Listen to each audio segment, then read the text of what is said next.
तो नमस्कार दोस्तों, जैसे कि आप लोग को पता है कि हम लोग का बिहार एग्ज़ाम के लिए टॉपिक वाइज क्लास चल रहा है और आप बिहार दरोगा मेंस देने वाले हैं और या बीपीएससी एईडीओ, तो आप उसके लिए ये क्लास देख सकते हैं क्योंकि यहाँ से आपको बिहार दरोगा मेंस में 2 क्वेश्चन ज़रूर देखने को मिल जाएंगे। तो आप लोग इसको स्किप मत कीजिए। देखिए, पहला क्वेश्चन है कि क्वेश्चन नहीं है, कथन दिया है पहला कि व्यक्तिगत स्वास्थ्य के लिए सामाजिक समानता आवश्यक है।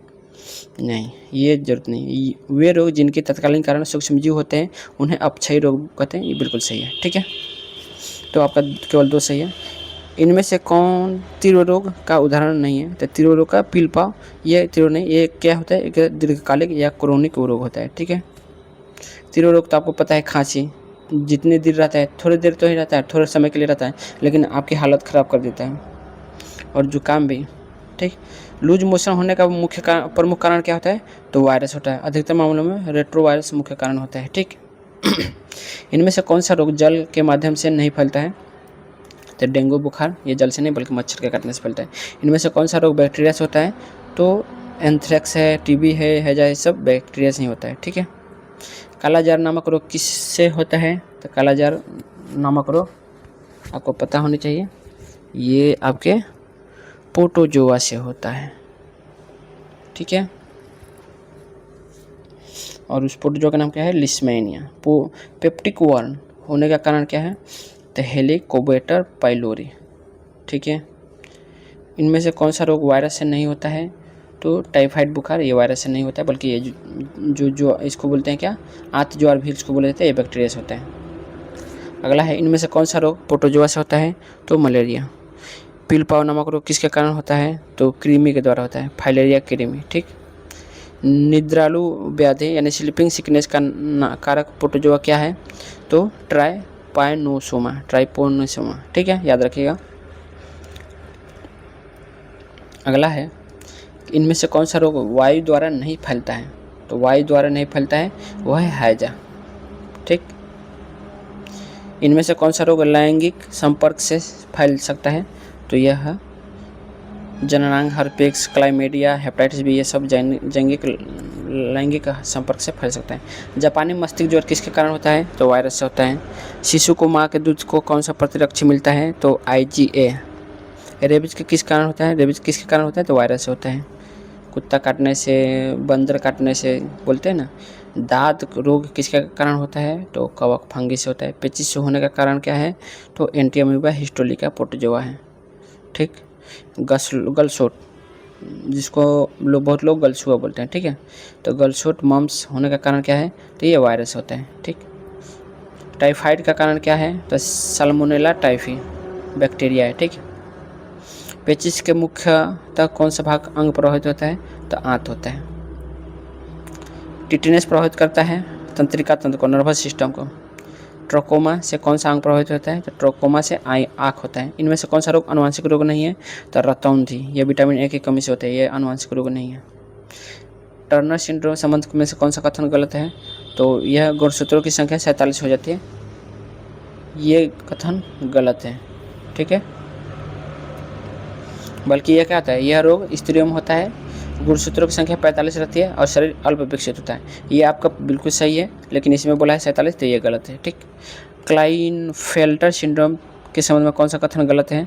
तो यह रोग पुरुषों में होता है, बिल्कुल सही है। पुरुष नपुंसक हो जाते हैं, बिल्कुल सही है। और गुणसूत्र की संख्या 47 है, बिल्कुल सही है। गुणसूत्रों की संख्या 45 नहीं है, 45 वाला तो इसमें टर्नर सिंड्रोम हुआ था ना। किस रोग को मंगोलिज्म भी कहा जाता है? तो डाउन सिंड्रोम को मंगोलिज्म भी बोला जाता है। ठीक है,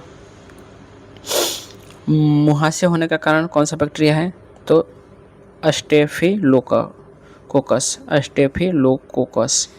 मुहासा मतलब वो बदबू बहुत आता है मुंह से, वही है स्टेफिलोकोकस। ठीक, इसलिए नीम उम का दत्वन करते रहना चाहिए, हर सप्ताह में एक बार नीम का दत्वन जरूर करना चाहिए।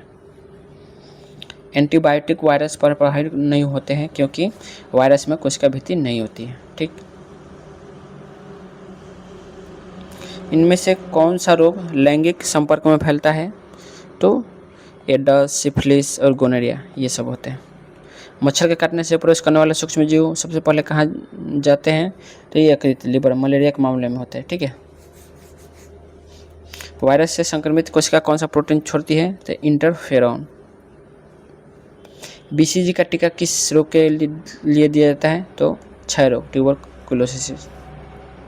और एक आता है ईईजी, ठीक, ये होता है मस्तिष्क रोगों के लिए, मतलब मस्तिष्क के लिए, मस्तिष्क के संबंध में होता है ईईजी। और बीसीजी आपके क्षय रोग यानी फेफड़ा के संबंध में होता है। एथलीट फुट रोग किसके कारण होता है? तो बैक्टीरिया कवक से होता है एथलीट फुट रोग। इनमें से कौन सा रोग संक्रामक रोग नहीं है? तो संक्रामक रोग रिकेटस नहीं है, क्योंकि यह विटामिन की कमी से होता है ना। और किस विटामिन की कमी से होता है आप लोग कमेंट कीजिएगा। मलेरिया परजीवी का वाहक कौन होता है? तो मलेरिया परजीवी का वाहक मादा एनोफिलीज मच्छर होता है। डेंगू ज्वर होने का कारण क्या है? तो अरबो वायरस होता है। मलेरिया का से प्रभावित प्रमुख अंग कौन सा है? तो आरबीसी और यकृत है। कालाजार से कौन सा अंग प्रभावित होता है? तो अस्थि मज्जा। इनमें से कौन सा रोग आंत को प्रभावित नहीं करता है? तो आंत को प्रभावित नहीं करता है ये, जैसे हैजा भी आंत को करता है, टाइफाइड भी, पेचिस भी। डिफ्थेरिया ये नहीं करता है, ये क्या करता है? आपके गले को खराश कर देता है, ठीक।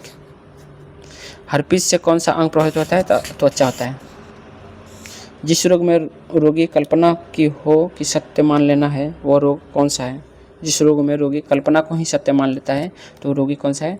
तो है सिजोफ्रेनिया, मतलब आप अपने सपने को ना सही मान लेते हैं। डीपीटी का पूर्ण क्या है? तो डिप्थेरिया पेर्ट्यूसिस टेटनस।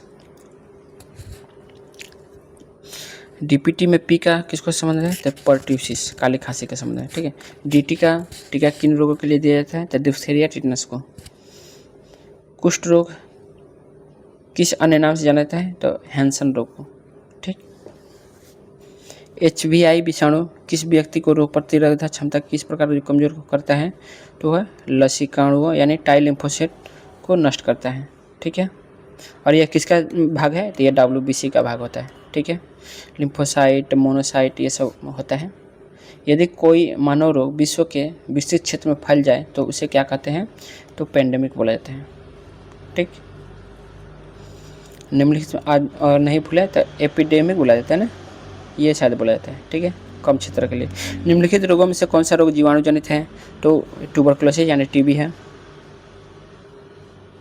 श्वेत प्लेग को समानांतर रूप से किस नाम से जाना जाता है? तो श्वेत प्लेग को क्षय रोग के नाम से जाना जाता है, वहीं टीबी को, ठीक। काली खांसी के बचाव के लिए शिशु को कौन सा टीका दिया जाता है? तो डीपीटी। ल्यूकेमिया एक प्रकार का कैंसर है जिसमें असामान्य वृद्धि होता है तो श्वेत रक्त कोशिकाओं की संख्या में, ठीक। ल्यूकेमिया आप कर सकते हैं जैसे ल्यूकोसाइट, ठीक है। ल्यूकोसाइट आप पढ़ते होंगे, किसको कहते हैं? तो WBC को कहते हैं, ठीक है। और RBC को इरिथ्रोसाइट। डाउन सिंड्रोम में कौन सा गुणसूत्र प्रभावित होता है? तो 21वां। डाउन सिंड्रोम में गुणसूत्रों की कुल संख्या कितनी होती है? तो 47। हाशिमोटो रोग किस प्रकार का रोग है? तो स्वप्रतिरक्षी रोग यानी ऑटो इम्यून डिजीज होता है, ठीक है। किस रोग को रक्तस्रावी रोग भी कहा जाता है? तो हेमोफीलिया को। इसमें रक्त रुकता ही नहीं, अगर आपका कहीं से कट जाए तो खून निकलते रहेगा, और जब ज़्यादा खून निकल जाएगा तो आप कमज़ोर हो जाएंगे। जिस रोग में व्यक्ति के समय से पहले बूढ़ा हो जाता है और शीघ्र मृत्यु हो जाती है, तो वो रोग कौन सा है? तो वह है हचिंसन गिलफोर्ड प्रोजेरिया सिंड्रोम। क्या ही नाम है भाई। इसमें आदमी ना, मतलब आप 20, 30, 40 साल में ही बूढ़ा होकर ख़त्म हो जाएंगे। पृथ्वी की सबसे बाहरी परत को स्थलमंडल कहते हैं। पृथ्वी के सबसे बाहरी परत को स्थलमंडल कहते हैं, सही है। जीवमंडल के जैविक घटकों को सजीव घटक कहते हैं। जीवमंडल के जैविक घटकों को सजीव घटक कहते हैं, बिल्कुल सही है, यानी आपका दोनों सही है। वायु, जल और मृदा जीवमंडल के किस प्रकार के घटक हैं? तो निर्जीव घटक हैं, लेकिन अजैविक है। वायुमंडल का मुख्य घटक क्या है? तो वायुमंडल का मुख्य घटक नाइट्रोजन है। नीचे दिए गए कथन पर विचार करें। हरे पौधे सूर्य के प्रकाश की उपस्थिति में कार्बन डाइऑक्साइड को ग्लूकोज में बदलते हैं, ठीक, बिल्कुल सही है। बहुत से समुद्री जीव समुद्री जल में घुले कैल्शियम कार्बोनेट को अपने कवच बनाते हैं, बिल्कुल सही है, दोनों सही है। अगला है लाइकेन किस गैस के प्रति अधिक संवेदनशील होते हैं? तो सल्फर डाइऑक्साइड के। मृदा के निर्माण के में कौन सा सहायता होता है? तो उपरोक्त सभी। मृदा की संरचना का मुख्य कारक क्या है? तो ह्यूमस है। बिजली चमकने के समय वायु में कौन सी गैस उत्पन्न होती है? तो नाइट्रोजन ऑक्साइड होता है। इनमें से कौन सी ग्रीन हाउस गैस है? तो उपरोक्त सभी है। इनमें से कौन सी ग्रीन हाउस गैस नहीं है? तो आपका ऑक्सीजन नहीं है। ओजोन परत में छिद्र का पता कब और कहाँ चला था? तो 1985 में अंटार्कटिका में। पौधों को कुल कितने पोषक तत्वों की आवश्यकता होती है? तो 16। पौधे वायु तथा जल कितने पोषक तत्व प्राप्त करते हैं? तो 3 CHO। 2 या 2 से अधिक फसलों को एक साथ एक खेत में उगाना क्या कहलाता है? मिश्रित फसल। 2 या 2 से अधिक फसलों को एक ही खेत में निश्चित पैटर्न पर उगाना क्या कहलाता है? अंतर फसलीय। इनमें से कौन मिश्रित फसल का उदाहरण है?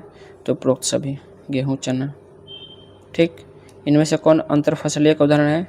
तो गेहूँ, चना या मिश्रित फसल का उदाहरण है। ठीक है, बाकी आप देख लेना। ठीक, और ये आपका रहा नाइट्रोजन साइकिल का।